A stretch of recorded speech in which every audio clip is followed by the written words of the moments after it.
Yo les amis, j'espère que vous allez tous très bien. Très content de vous retrouver pour cette nouvelle vidéo. Quoi de mieux que de conclure cette première journée de la Ligue des Champions par une vidéo de cette très belle victoire de mon Barça sur le terrain de Newcastle. Une victoire de buts à 1, un peu dans la difficulté, mais tout au fil de rencontre, on a réussi à inverser un peu la tendance, le scénario, la physionomie, et aussi on a eu peut-être le réveil d'un enfant perdu parce que Marcus Rashford a inscrit 2 magnifiques buts ce soir, ce qui a permis au Barça d'aller chercher ces 3 points dans ce stade très difficile malgré la réduction du score d'Anthony Gordon dans les temps additionnels. Le Barça a réussi son entrée en lice la saison dernière à ce même stade. On a perdu contre Monaco et on passa au passage Monaco qui s'est fait laminer par le club Bruges. Très belle rencontre que j'ai regardée avant celle-ci. Mais le sujet, c'est Barça Newcastle. Et comme d'habitude, avant de vous donner mon petite analyse, je vous invite déjà à liker la vidéo, pourquoi pas. Et surtout, je vous invite à vous abonner si vous ne l'êtes pas encore. Du coup, Newcastle, Barça, le 11 de départ. Pour Newcastle, le 4-3-3, comme d'habitude, Nick Pope dans les buts, Trippier, Fabian Schär, Burn et Livramento en défense.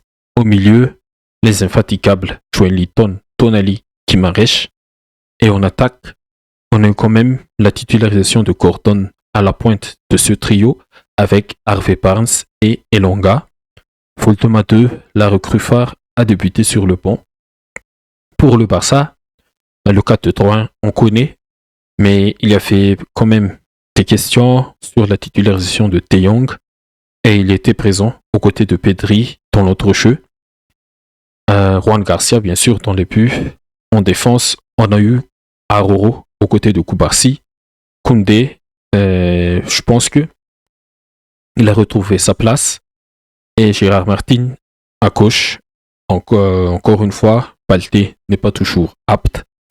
Et Fermin, bien sûr, dans la continuité de son très bon match contre Valence.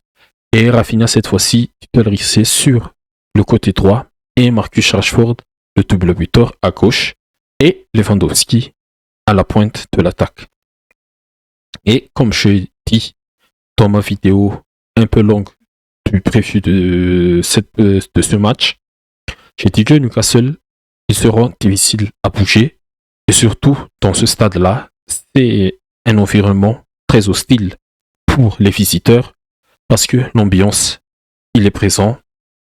Et l'équipe, quand même, ils ont une façon de jouer très correcte. Ils adorent presser et on l'a vu dès les premières minutes. Ils essayaient d'aller chercher très haut le Barça avec un peu un marquage individuel sur les milieux comme ça. Tonali sur Fermin, Guimarães sur Pedri, Joelinton sur De Jong. Des marquages individuels un peu comme ça. Gordon en l'électron libre pour aller être le premier rampe de pressing. Et Livramento, des fois, c'était même Livramento qui allait chercher Koundé dans la moitié de terrain.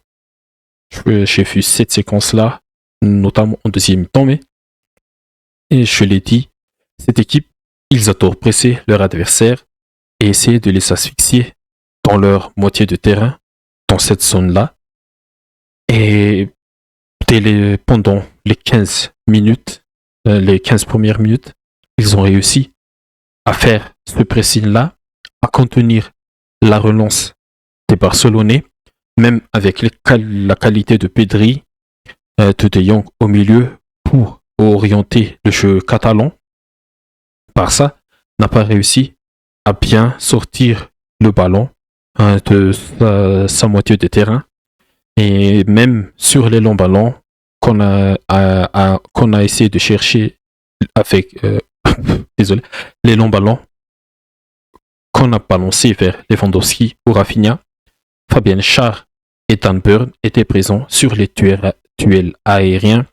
Sur le second ballon, on connaît bien l'activité de Tonali, de Joelinton et de Guimaraes.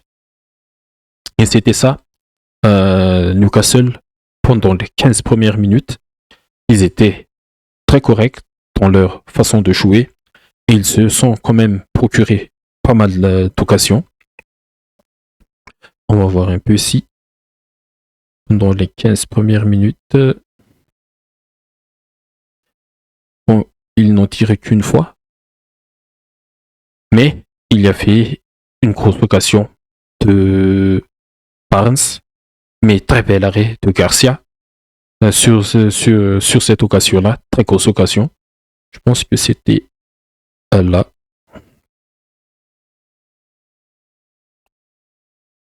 Je pense que ouais, c'était à cette 24e minute-là, oui, voilà, à la 24e minute, une grosse occasion en contre-attaque. Mais c'est pratique chez Photomob de contextualiser c'était quoi la situation. Une contre-attaque. Et c'est ça aussi la force de cette équipe. Après avoir pressé très haut, ils redescendent un peu dans leur moitié de terrain pour créer un bloc. Et ce bloc aussi, c'est pas facile à bouger. Ils sont très compacts, très corrects dans leur façon de défendre. Et sans ballon, j'ai vu un 4-5-1 bien discipliné pour tenter de maîtriser l'attaque barcelonais et de piquer, bien sûr, en contre-attaque parce que comme Barcelone, ils ont le ballon quand même. On voit bien qu'ils sont très hauts sur le terrain. Comme ça. Un peu comme ça. C'est un peu une illustration, mais on connaît bien le jeu du Barça. Comme ça. Et il y a cet grand espace-là derrière la défense, derrière ces 4 joueurs-là. Mais ce soir, j'ai vu que le Barça aussi n'a pas essayé de exploiter au maximum le piège du hors-jeu. Il y a eu combien de hors-jeu pour... On va voir un peu. Seulement 2 hors-jeu pour Newcastle. Et ça aussi, ça démontre, côté barcelonais, un changement pas d'état d'esprit, mais un changement de façon de jouer, voilà. C'est ça aussi que j'ai aimé ce soir, côté Barça, à 2-0, et surtout à 2-1. On ne s'est pas affolé du tout. C'est ça qui nous a manqué la saison dernière. On s'est toujours affolé, attaqué, joué avec le hors-jeu, tout ça. Mais ce soir, j'ai vu vraiment un Barça tout en maîtrise, tout en contrôle. On a revu les bases de notre philosophie, le contrôle du ballon, le jeu de possession. Et en deuxième mi-temps, après le deuxième but, on est vraiment passé dans ce mode de gestion-là. Et surtout, ce mode de gestion était permis grâce à notre duo qui est monté en puissance, De Jong et Pedri. Et surtout Pedri. Vraiment, Pedri, malgré les 2 buts de Rashford, je pense que lui, il mérite aussi le titre de MVP de cette rencontre. Mais ce duo-là, à partir du 2-0, et surtout que, à partir du moment que Newcastle est un peu descendu dans sa moitié de terrain, a lâché un peu le pressing intense, De Jong et Pedri ont repris les choses en main. Et là, ça allait bien pour le Barça, malgré, en première mi-temps, on a eu beaucoup de difficultés à trouver des combinaisons entre Fermin, Pedri, De Jong, Fermin, Lewandowski, Rafinha et Rashford. Ils n'étaient pas dans leur match en première mi-temps. Ils rataient des passes assez simples, des passes pour casser, des passes éclairs, voilà, des passe éclair pour aller chercher l'un comme l'autre. Mais en deuxième mi-temps, on est monté d'un cran. On a réussi à contrôler la rencontre avec notre base de la philosophie de base de notre jeu. C'est le contrôle avec le ballon. Et ça, on voit bien que on est conscient, on a pris des leçons de nos erreurs de la saison dernière. Et surtout, en Champions League, il faut savoir attaquer au bon moment. Et il faut savoir aussi défendre. Et pour nous défendre, c'est défendre avec le ballon. On doit contrôler la possession du ballon. Et avec la qualité de Pedri, de Jong, l'explosivité de Fermin, mais Fermin qui est sorti à la fin, remplacé par Casado. Et ça aussi, c'est un coaching que j'ai trouvé intéressant. On a densifié un peu plus notre milieu, surtout avec un profil comme Casado, un milieu qui est vraiment un milieu casseur de contre-attaque, casseur d'attaque adverse, et il a quand même pris un carton jaune en fin de match. Mais le coaching aussi était parfait pour moi. Koubarsi, est-ce qu'il était fatigué? Je ne sais pas, mais la rentrée de Christensen, propre. La rentrée de Ferran, j'ai trouvé propre. La rentrée d'Eric, par contre, c'était Koussikusa. Koussikusa parce que ça vient de lui. De son côté, le plus marqué par Newcastle. Mais, à part cela, j'ai bien trouvé ce Barça-là face à Newcastle, très solide mentalement. On n'a pas subi la pression de Saint James Park. Dans le jeu, on a réussi à inverser la physionomie et la tendance. Les temps forts étaient beaucoup de notre côté.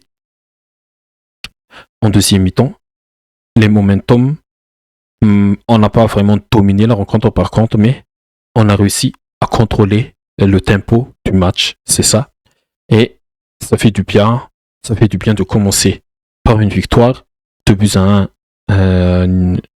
c'est à Saint James Park. C'est pas facile d'aller chercher un bon résultat là-bas, mais on l'a fait, et on l'a fait avec la manière, et voilà pour ce match pour moi. Et mention spéciale aussi, quand même, à Garcia. Il a quand même réussi combien d'arrêts? Un arrêt décisif, Juan Garcia. Je pense que c'était l'arrêt sur...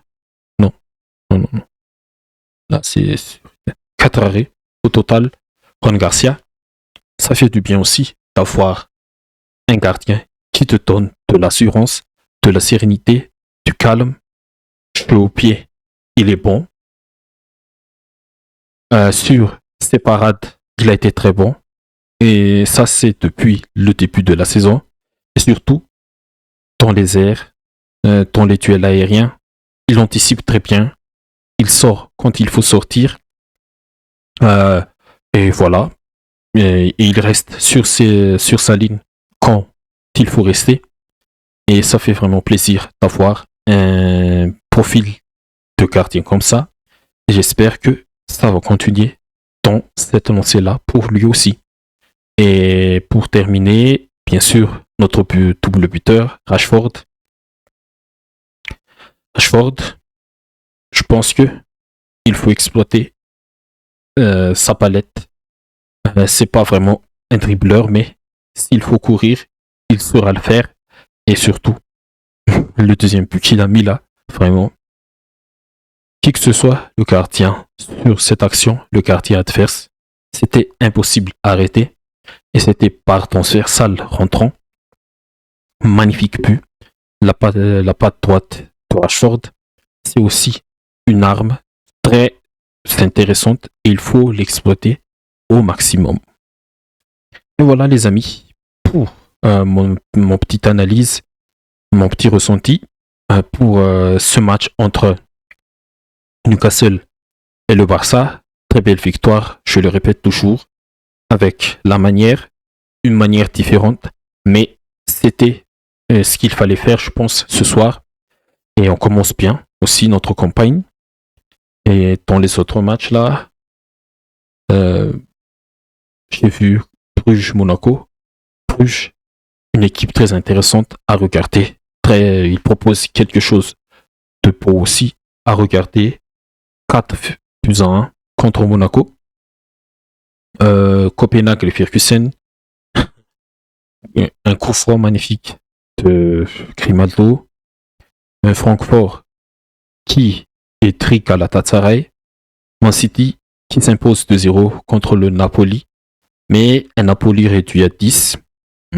Ce sera un peu difficile d'analyser cette rencontre, mais on verra pour demain si on va débriefer ce Man City Napoli. Et voilà les amis, si on fait un petit tour au classement, bon, ce n'est que la première journée, mais Francfort premier, Paris deuxième, on est 12e pour le moment, mais on a 3 points et on va accueillir Paris. Là vraiment, c'est le test du test et il faut, bon, on verra, c'est dans 2 semaines, mais j'aiderai déjà pour ce Barça Paris. Et voilà, merci à vous tous. N'hésitez pas à aller visionner mes autres débriefs de cette première journée de Ligue des Champions. Et surtout, n'hésitez pas à vous abonner si vous ne l'êtes pas encore. Et laissez un petit pouce bleu, ça aide beaucoup. Merci à vous tous et à la prochaine. Bye bye.